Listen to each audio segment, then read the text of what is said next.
Olá, meu querido irmão, minha querida irmã. É uma grata satisfação ter a sua companhia para o estudo da Palavra de Deus. Hoje vamos estudar a lição número 11 da lição da Escola Sabatina, cujo título é A Bíblia e as Profecias.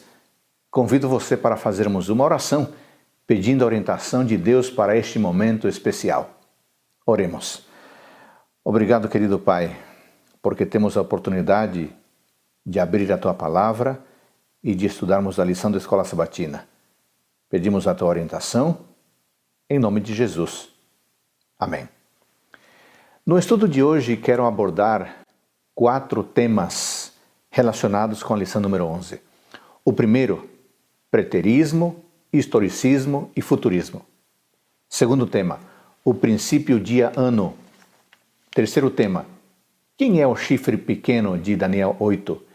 E quarto tema será a tipologia bíblica.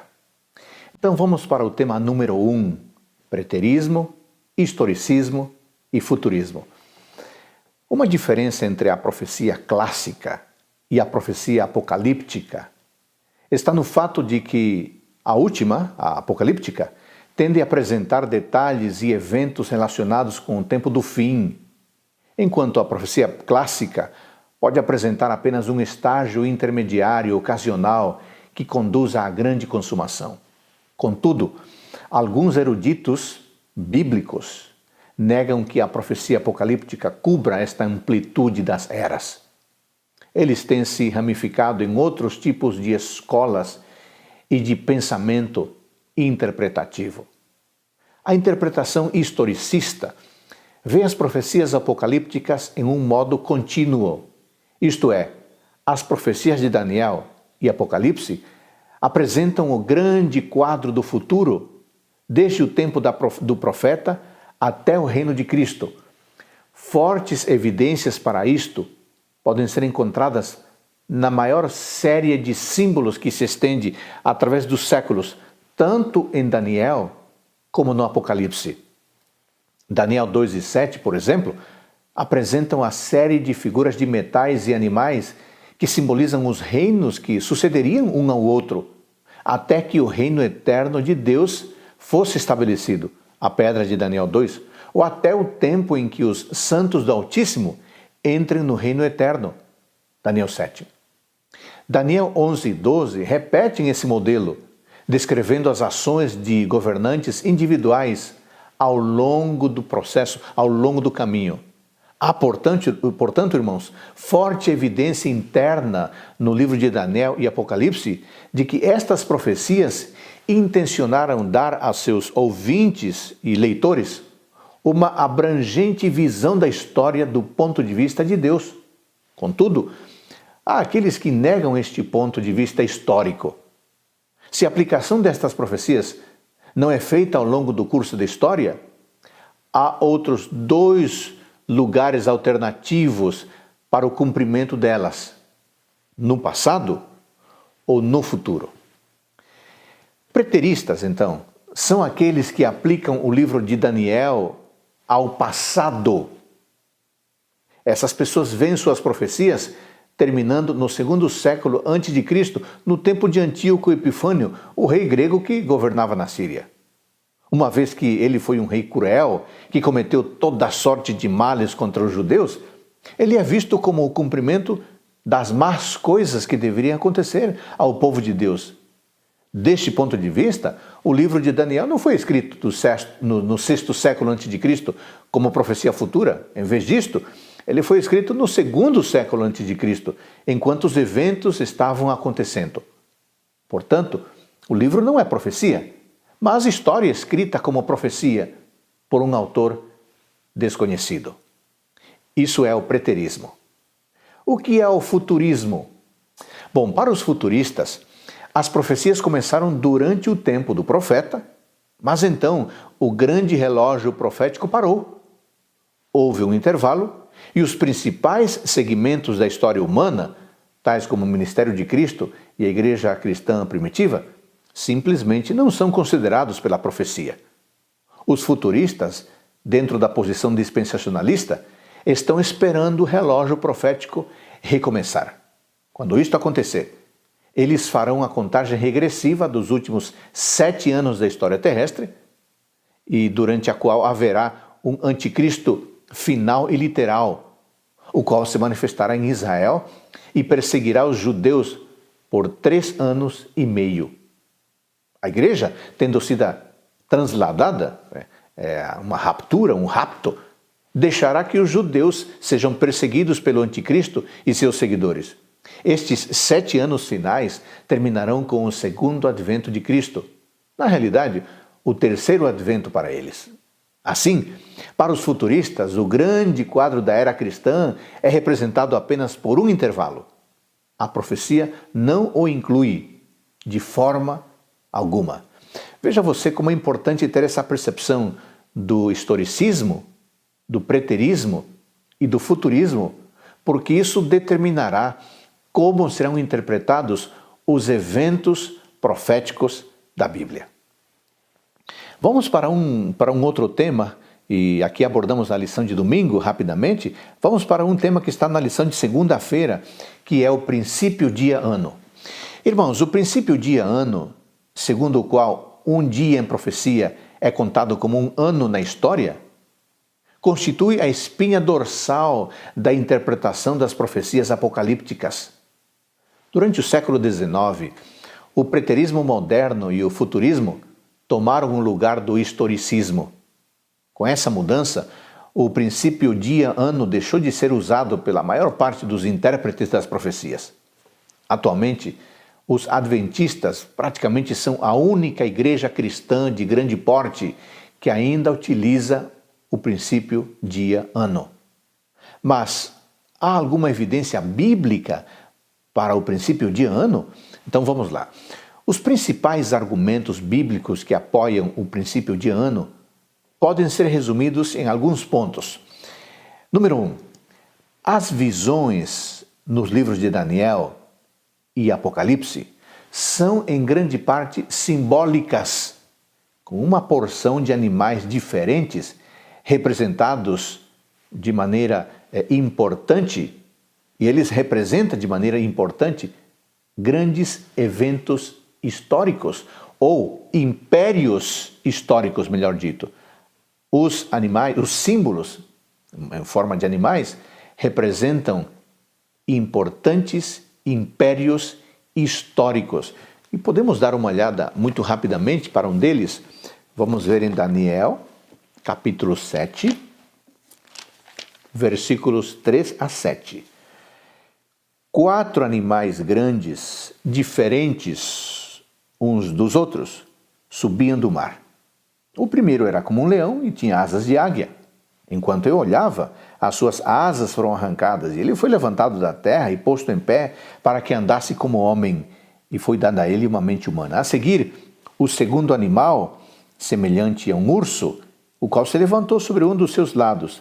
Na boca, entre os dentes, trazia 3 costelas e lhe diziam: levante-se e devore muita carne. Depois disso, continuei olhando e eis que apareceu outro animal semelhante a um leopardo. Tinha nas costas 4 asas de ave. Este animal tinha também 4 cabeças e lhe foi dado domínio. Depois disto, eu continuava olhando. Nas visões da noite, apareceu o 4º animal terrível, espantoso e muito forte. Aqui está falando dos impérios que já foram abordados a partir do capítulo 2. Então, esses símbolos, os animais, aqui representam importantes impérios históricos. E você tem a mesma ideia no capítulo 8 de Daniel, versículos 3 a 5, os versos 20 e 21, e você tem também Apocalipse 13, 1 e 11. Portanto, irmãos, é preciso considerar também os períodos de tempo, porque os períodos de tempo são mencionados e eles também são simbólicos. Quer ver uma coisa aqui, ó? Daniel capítulo 7, versículo 25. Ele falará contra o Altíssimo, oprimirá os santos do Altíssimo e tentará mudar os tempos e a lei, e serão entregues nas mãos dele por um tempo, tempos e metade de um tempo. Se esta contagem não for simbólica, vai representar muito pouco em termos de tempo, e será insignificante na interpretação da profecia. Assim sendo, animais e períodos de tempo aqui são simbólicos.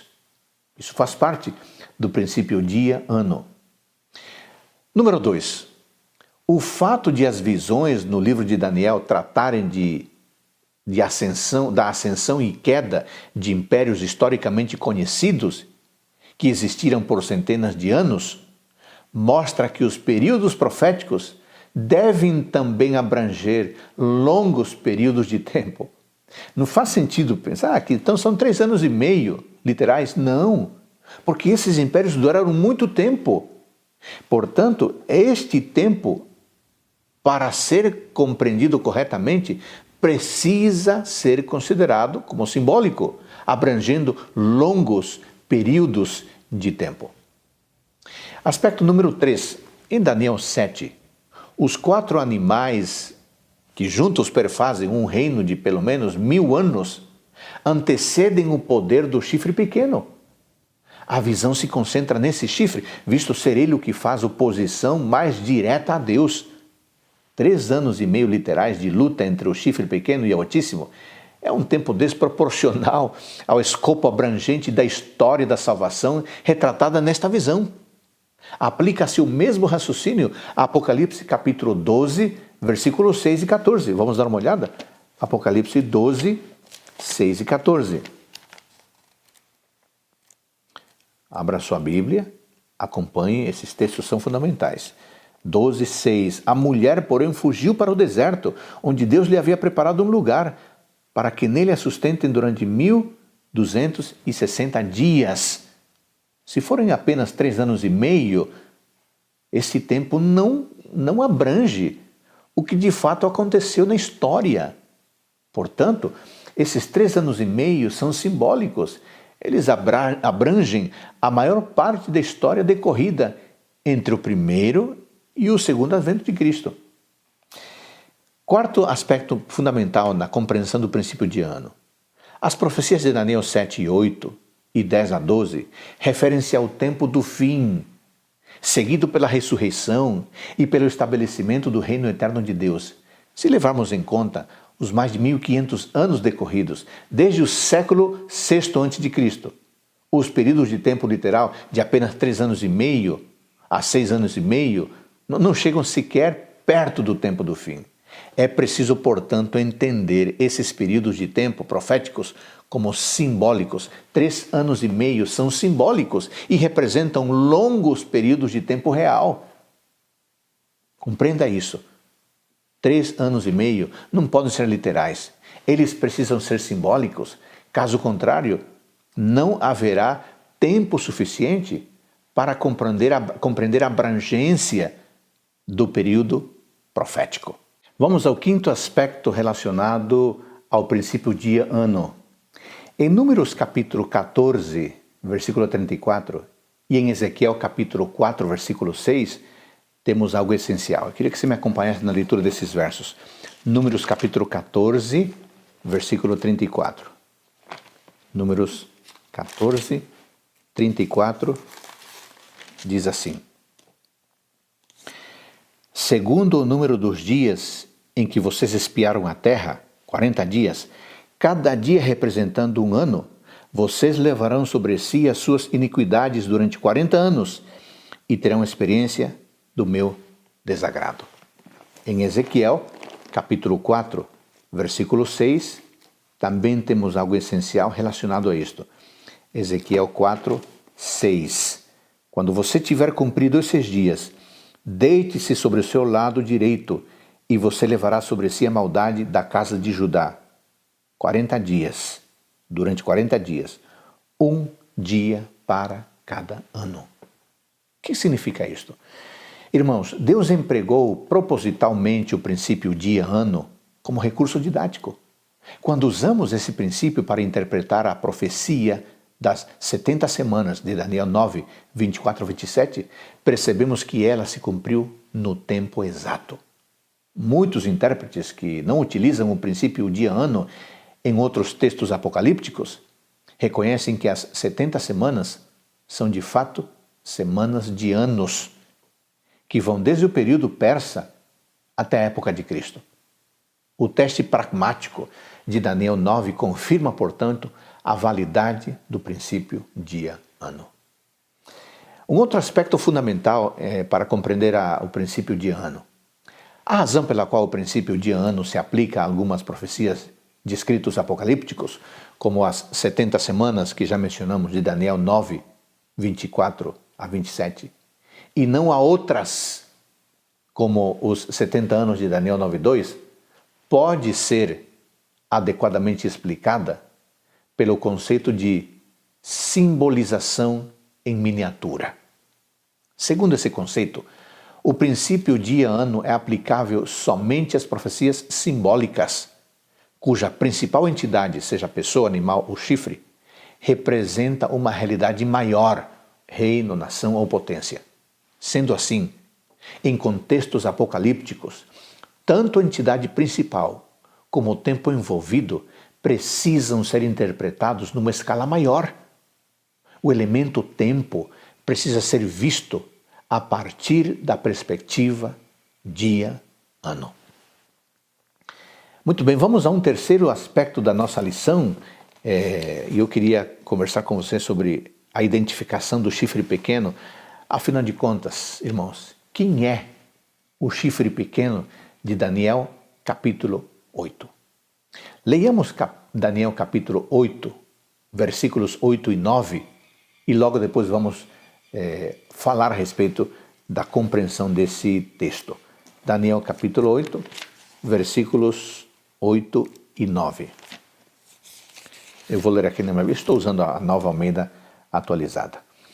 O bode se engrandeceu cada vez mais, porém, quando estava no auge de seu poder, o seu grande chifre foi quebrado, e em seu lugar, diz o texto, saíram 4 chifres bem visíveis, que cresceram na direção dos 4 ventos do céu. De um deles, saiu um chifre pequeno, que se engrandeceu na direção do sul, do leste e da terra gloriosa. A controvérsia sobre quem seria o poder do chifre pequeno é de longa data. Intérpretes mais recentes acreditam que ele representa ao rei sírio Antíoco IV Epifânio, que reinou entre 175 a 164 a.C. Ele perseguiu os judeus e profanou o templo em Jerusalém. Outros intérpretes identificam o chifre pequeno com o Império Romano ou o Papado. Nós, adventistas do sétimo dia, defendemos 2 pontos de vista. Alguns acreditam que, assim como o chifre pequeno de Daniel 7 representa o Papado, assim também o chifre pequeno de Daniel 8 simboliza a mesma instituição. Para outros, o chifre pequeno de Daniel 8 é símbolo tanto de Roma pagã quanto de Roma papal. Agora, podemos entender o chifre pequeno como um poder político? Podemos? Bom, conforme a maioria dos intérpretes adventistas, o chifre pequeno de Daniel 8 representa primeiramente Roma imperial.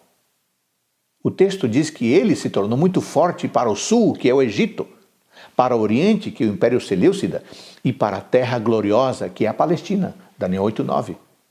Durante o primeiro século a.C., Roma imperial conseguiu mesmo impor sua supremacia a todos os reinos da metade oriental do mundo mediterrâneo. Síria tornou-se uma província romana em 64 a.C., a Palestina em 63 a.C. e o Egito em 30 a.C. O fato de ele ter crescido até atingir o exército dos céus e ter lançado por terra alguns dos exércitos e das estrelas, Daniel 8:10, parece ser uma referência à sua guerra contra o povo judeu e os primeiros cristãos. Por outro lado, o chifre pequeno pode ser compreendido como um poder religioso. O chifre pequeno em Daniel 8 não é apenas um poder político, mas também um poder religioso, pois é descrito ali não só com terminologia militar, mas também em termos sacerdotais, em termos religiosos, e age como sacerdote e como Deus. Daniel 8, 11 e 12. Olha só.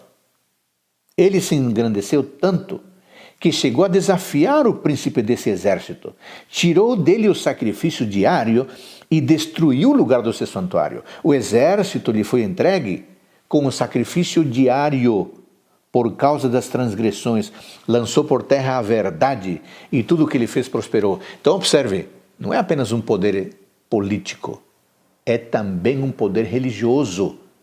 Age como sacerdote, age como Deus, lida erroneamente com a verdade. O chifre toma grande interesse na adoração, interesse não demonstrado por nenhum dos poderes anteriores. Ele interfere no culto e na função sacerdotal do príncipe do exército, diz o verso 11, e assume suas prerrogativas como sacerdote. Ele retira do príncipe divino o sacrifício diário, o tamid, o ritual regular do santuário, e assume o comando. Visto que quem realiza as atividades do santuário, o tamid, é um sacerdote, muitas vezes o sumo sacerdote. O chifre atua como um sumo sacerdote. Que coisa impressionante. O chifre, esse chifre aqui, ele atua não apenas como sacerdote, mas como sumo sacerdote. E ele comanda o seu próprio exército e retira o diário, diz Daniel 8, 11 e 12. Além disso, Daniel 8, 23 a 25, descreve o chifre como um rei poderoso, usando terminologia sapiencial. Olha aqui, Daniel 8, 23 a 25. Quando se aproximar o fim destes reinos e as transgressões tiverem chegado ao máximo, surgirá um rei cruel, mestre em intrigas, grande será seu poder, mas não por sua própria força, causará destruições terríveis e prosperará naquilo que fizer, destruirá os poderosos e o povo santo, por sua astúcia fará prosperar o engano, no seu coração ele se engrandecerá e destruirá muitos que vivem despreocupadamente, ele se levantará contra o príncipe dos príncipes, mas será destruído sem intervenção humana. Observe, o chifre entende enigmas, tem sucesso, mostra discernimento. Embora outra parte de Daniel empregue a terminologia sapiencial exclusivamente para Deus e para aqueles a quem ele concede a sabedoria, observamos que a sabedoria do rei é intencionalmente contrastada com a sabedoria divina. Este rei blasfemo é tipificado por um malfeitor piedoso. Em síntese, irmãos, o chifre pequeno atua como outro príncipe do exército que empreende uma guerra religiosa contra o sacerdote divino e contra seu exército. O chifre pequeno parece ser um instrumento terrestre de Satanás, por isso se diz, grande é o seu poder, mas não por sua própria força, Daniel 8, 24. E a maneira como ele age aponta para uma guerra cósmica travada em dois planos, o plano terreno e o plano celestial. Agora, irmãos, o que dizer do chifre pequeno na história? Bom, o chifre pequeno não surge de um dos 4 chifres do bode, ou seja, de um dos reinos gregos surgidos após o desmembramento do Império de Alexandre. Não. Ele opera no mesmo nível que o carneiro, o Medo-Pérsia, e que o bode, Grécia. Portanto, deve ser historicamente equiparado com Roma, que veio depois dos reinos da Medo-Pérsia, Daniel 8:20, e depois da Grécia, Daniel 8:21. Assim sendo, irmãos, o símbolo do chifre pequeno representa tanto a Roma imperial, Daniel 8, 9 e 10, quanto a Roma papal, Daniel 8, 11 e 12, ou somente Roma papal. O foco da visão, no entanto, aqui é Roma papal e sua guerra gloriosa. Irmãos, contrariamente à opinião popular, o chifre pequeno não pode se referir a Antíoco IV, que viveu no 2º século a.C. Por quê? Porque ele fazia parte do reino Seleucida, representado por um dos 4 chifres de Daniel 8:8. Mas há outras razões também, porque o chifre pequeno se refere a Roma e não Antíoco IV ou Antíoco Epifânio. Número 1. O crescimento e exaltação própria do chifre é muito maior do que a dos poderes anteriores. Antíoco IV, irmãos, nunca foi maior que a Grécia ou a Medo-Pérsia, mas Roma sim. Número 2. A sequência temporal dos reinos de Daniel 7 e Daniel 8 mostra que o poder simbolizado pelo chifre pequeno devia originar-se em Roma imperial, o quarto animal em Daniel 7, e chegar até o tempo do fim. Pelo fato de o termo visão de Daniel 8,13 referir-se a toda a visão dos versos 3 a 11 de Daniel 8, as 2.300 tardes e manhãs de Daniel 8,14 precisam ser compreendidas como abrangendo o período que vai desde a Medo-Pérsia até o tempo do fim. Um terceiro aspecto para dizer que o chifre pequeno, do qual estamos falando aqui, não se refere a Antíoco IV, Antíoco Epifânio. Semelhanças evidentes mostram que o chifre de Daniel 8 e o de Daniel 7 representam o mesmo poder. Visto que em Daniel 7 o chifre e suas características apontam claramente para a igreja romana, então o símbolo do chifre em Daniel 8 também deve representá-la. Um quarto elemento a ser considerado para entender que o chifre pequeno de Daniel 8 não é Antíoco Epifânio ou Antíoco IV. Jesus sugere, já em sua época, que o abominável da desolação ainda estava no futuro. Vamos ler sobre isso? Mateus capítulo 24, versículo 15. Esse argumento aqui é decisivo. Mateus 24, 15. Quando, pois, virem situado no lugar santo o abominável da desolação, de que falou o profeta Daniel, quem lê entenda, então os que estiverem na Judéia fujam para os montes. Jesus Cristo, já em sua época, ele disse que o abominável da desolação estava no futuro. Isso que foi dito em Daniel 9, 27, Jesus coloca ainda no futuro. Então não pode ser Antíoco IV, porque ele reinou no século II a.C. Jesus não considerou Antíoco como o desolador mencionado em Daniel. Por isso, não é correto compreender o chifre pequeno como sendo Antíoco IV ou Antíoco Epifânio. Jesus não autoriza isso e nem a história nos dá margem para pensar isso. Agora vamos para o quarto tópico do nosso estudo, a tipologia bíblica. Esse é um assunto fundamental para a correta compreensão das profecias. O que é a tipologia bíblica? A tipologia pode ser definida como um empenho hermenêutico por parte dos escritores do Novo Testamento, os quais estudam as realidades históricas da salvação no Antigo Testamento, ou os tipos, que podem ser pessoas, eventos e instituições, os quais Deus especificamente designou para corresponder ou para prefigurar preditivamente os aspectos de seu intensificado cumprimento antitípico, inaugurado, apropriado, consumado na história da salvação do Novo Testamento. Em outras palavras, Deus usa algumas figuras ou algumas pessoas para representar algo muito maior. O teólogo adventista Richard Davidson estudou este tema com profundidade e eu vou aproveitar algumas descobertas que ele fez. Há 6 passagens no Novo Testamento que são claramente tipológicas, porque nelas se usa a palavra tipo, ou tipos no grego, ou antítipo. De que forma? Como um termo técnico para descrever a interpretação que o autor faz do Antigo Testamento. Essas passagens são Romanos 5,14, 1 Coríntios 10, 6, 1 Pedro 3, 21, Hebreus 8, 5 e Hebreus 9, 24. Eu vou ler apenas aqui uma delas, Romanos capítulo 5, versículo 14. E aí nós poderemos compreender de que forma, então, essa palavra é utilizada pelo apóstolo Paulo. Romanos 5, 14.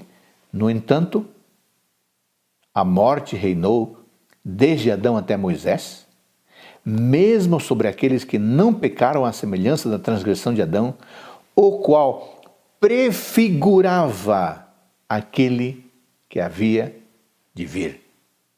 Prefigurava. Estamos falando de um tipo. A partir do estudo desses versos bíblicos que eu acabei de mencionar, podemos resumir alguns elementos conceituais da tipologia bíblica e desta forma compreender melhor as profecias. Eu vou mencionar 3 aspectos aqui. O primeiro, o elemento histórico da tipologia bíblica dá ênfase ao fato de que a tipologia está arraigada na história.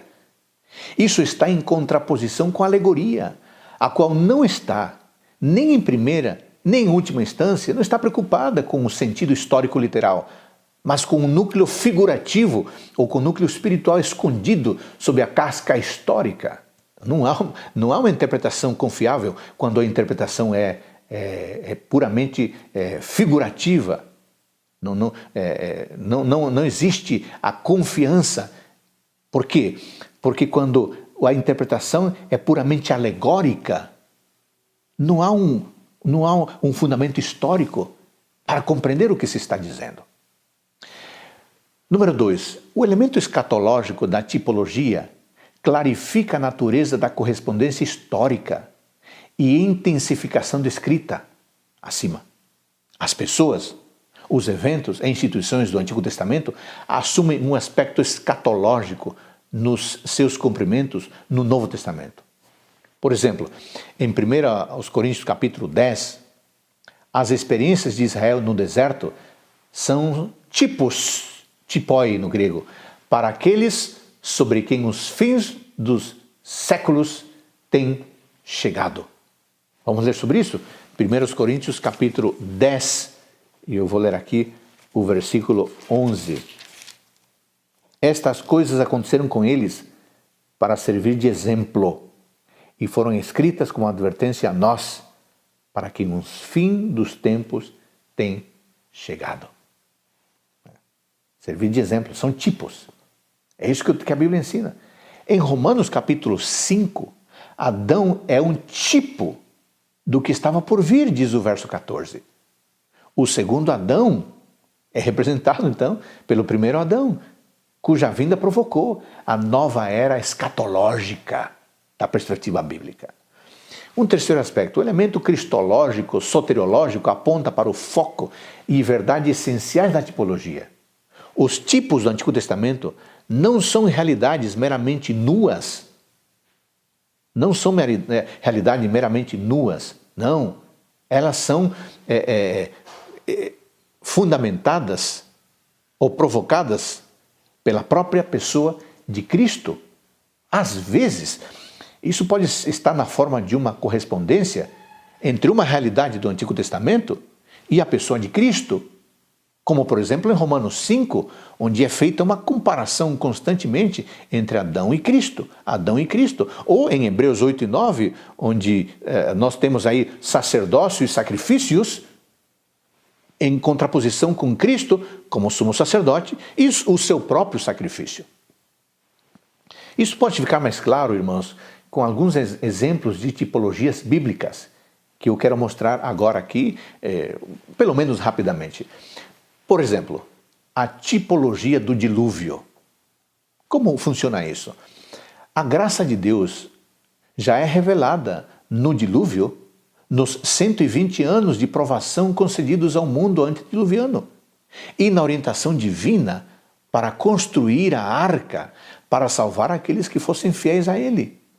E novamente, depois do dilúvio, em seu concerto promessa de que nunca mais destruiria a terra por um dilúvio, embora a natureza humana permanecesse má.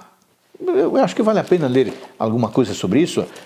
Vamos para Gênesis capítulo 8, versículos 20 a 22. Gênesis 8, 20 a 22. Noé levantou um altar ao Senhor e, tomando de animais puros e de aves puras, ofereceu holocausto sobre o altar. E o Senhor aspirou aroma agradável e disse consigo mesmo: nunca mais vou amaldiçoar a terra por causa das pessoas, porque é mau o desígnio íntimo do ser humano desde a sua mocidade. Também nunca mais vou destruir todos os seres vivos como fiz desta vez. Enquanto durar a terra, não deixará de haver semeadura e colheita, frio e calor, verão e inverno, dia e noite. A graça de Deus é tipificada nestas palavras no evento do dilúvio. Mas o coração teológico, a partir da literatura ou do quiasmo, o coração teológico do relato do dilúvio é encontrado na frase de Gênesis 8:1. O que diz Gênesis 8:1? Então Deus se lembrou de Noé. Então Deus se lembrou de Noé. A teologia da memória da Escritura não implica que Deus tinha literalmente se esquecido. Claro que não. O lembrar aqui é o agir para libertar. O posicionamento estrutural para a lembrança de Deus no centro da narrativa indica que o ápice da narrativa da teologia do dilúvio não é nenhum julgamento punitivo, mas sim a graça salvífica. Portanto, o dilúvio mostra, evidencia, não sobretudo um Deus que julga, mas acima de tudo, um Deus que salva. Há um segundo exemplo que quero mencioná-lo rapidamente, que é a tipologia do Êxodo. Indo além do relato histórico do Êxodo de Israel do Egito, relatado no Pentateuco, nós encontramos nos profetas numerosos indicadores proféticos verbais de que o Messias viria no contexto de um novo êxodo e recapitularia em sua vida a experiência do antigo Israel no seu êxodo, passando pelo mesmo terreno espiritual, mas tendo sucesso onde eles haviam falhado. Há inúmeros versos sobre isso. Eu quero ler alguns deles. Por exemplo, Isaías capítulo 11. Vamos ver Isaías capítulo 11? Pega a sua Bíblia, acompanha por favor. Isaías capítulo 11, versículos 15 e 16. O Senhor destruirá totalmente o golfo do mar do Egito e com a força do seu vento moverá a mão contra Eufrates, dividindo-o em 7 canais, para que qualquer um possa atravessá-lo de sandálias. Haverá um caminho plano para o resto do seu povo, que for deixado na Síria, como houve para Israel, no dia em que saiu da terra do Egito. Diversos textos, vários textos, no próprio livro de Isaías, no capítulo 41, os versos 17 a 20, no capítulo 42, os versos 4 a 16, mas você pode encontrar também em Jeremias, no capítulo 16, versículos 14 e 15, Oséias 2, 14 e 15, diversos textos mostram a tipologia do êxodo. Estas passagens foram reconhecidas amplamente como apontando a um novo êxodo escatológico no contexto do Messias. Há vários trabalhos mostrando isso, examinando cuidadosamente em detalhes todos os indicadores proféticos da tipologia do êxodo no Antigo Testamento. Eu não quero cansar você citando esses trabalhos, mas já é uma compreensão consolidada da tipologia do êxodo no Antigo Testamento, como significando libertação, como é mencionado aqui no texto, num dos textos que eu li, Isaías 11, 16. Com respeito aos eventos do Êxodo, nós podemos concluir então, como acontece com a pessoa de Adão, de que os escritores do Novo Testamento não estão projetando arbitrariamente sua interpretação tipológica sobre o Antigo Testamento. Não, eles apenas estão reconhecendo que o Antigo Testamento já havia indicado isso. A tipologia do Êxodo é verdadeiramente preditiva, com autorização para interpretação tipológica já nas próprias passagens veterotestamentárias sobre o Êxodo. A tipologia também se refere a pessoas e não somente a eventos. Com respeito a pessoas, podemos citar Moisés. Moisés é um tipo de Cristo. Isto já é revelado pelo próprio Moisés em Deuteronômio 18. Vamos ler esse texto? Deuteronômio capítulo 18, versículos 15 a 19. Deuteronômio 18, 15 a 19. O Senhor Deus, seu Deus, fará com que do meio de vocês, do meio dos seus irmãos, se levante um profeta semelhante a mim. A ele vocês devem ouvir. Os escritores do Novo Testamento anunciam o cumprimento de suas palavras divinamente inspiradas. Vamos conferir isso? João capítulo 6, versículo 14. Olha aqui, ó. Quando as pessoas viram o sinal que Jesus havia feito, disseram: este é verdadeiramente o profeta que devia vir ao mundo. Claríssimo, né? Além de Moisés, podemos citar Davi. Nas palavras do Salmo 2, ditas por Davi, há uma forte evidência de que o ungido rei davídico será considerado como um tipo do futuro Messias. O Salmo 2 se move do nível local da instalação terrestre do rei davídico, como filho de Javé, para o nível cósmico do divino filho, para que ele, o filho, não se irrite e não pereça no caminho, diz o texto, porque dentro de um pouco se lhe inflamará a ira. Bem-aventurados todos os que nele, no Filho, se refugiam. Eu li o Salmo 2, versículo 12. A frase obter refúgio em é na Escritura reservada para a divindade. E então, o Filho do verso 12 não é outro senão o divino Filho de Deus. Este indicador tipológico, Salmo 2,12, interno no Salmo, estabelece o padrão para o remanescente do Salmo davídico, o Messias davídico, ou ungido, que na verdade é um tipo escatológico do Messias divino. Isto, de maneira resumida, nos mostra que a compreensão da tipologia bíblica, seja de eventos ou seja de pessoas, é fundamental para compreender de maneira cabal e correta o que a profecia está dizendo. Isso requer, irmãos, uma leitura cuidadosa da Bíblia, uma leitura atenta, com o desejo de aprender, para realmente compreender de maneira completa o que Deus está querendo nos dizer. Estudamos a lição 11, a Bíblia e as profecias. Gostaria que Deus abençoasse você no seu estudo diário da lição da Escola Sabatina. Obrigado por acompanhar este estudo hoje e que o Senhor Todo-Poderoso abençoe você, a sua família e que você desfrute do cuidado, da proteção do nosso Pai Celestial.